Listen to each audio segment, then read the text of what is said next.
pouring about half of the tiramisu stout inside. Okay. Now I'm going to put some eggs. With some milk and some cinnamon. And you want to continue reducing the beer, the tiramisu stout. You want to reduce it and you want to continue stirring it as much as possible so it doesn't boil over.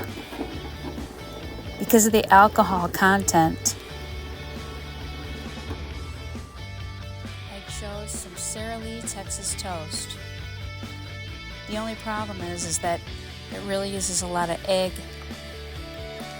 because of the toast.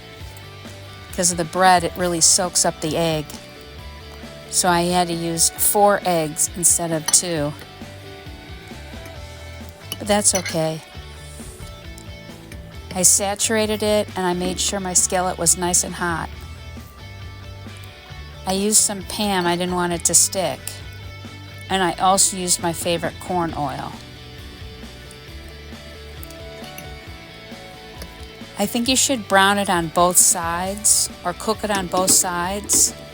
Cook it as much as you can before adding the beer.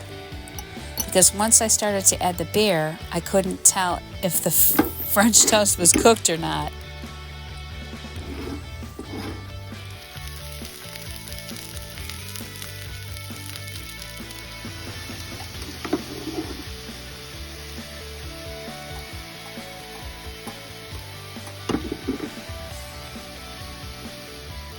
I kept saturating the French toast in the pan.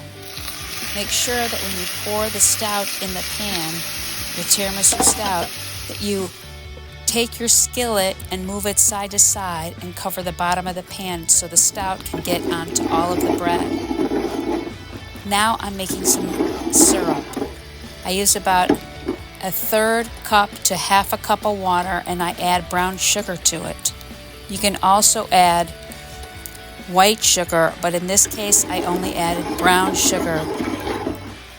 I bring it to a simmer so that the brown sugar can dissolve inside the water.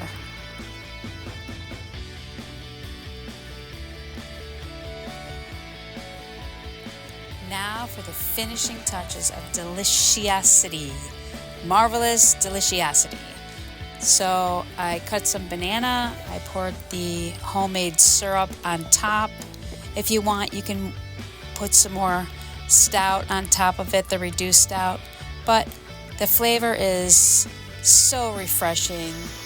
It's very flavorful, kind of nutty, gives you some coffee flavor, gives you some vanilla flavor from the beer.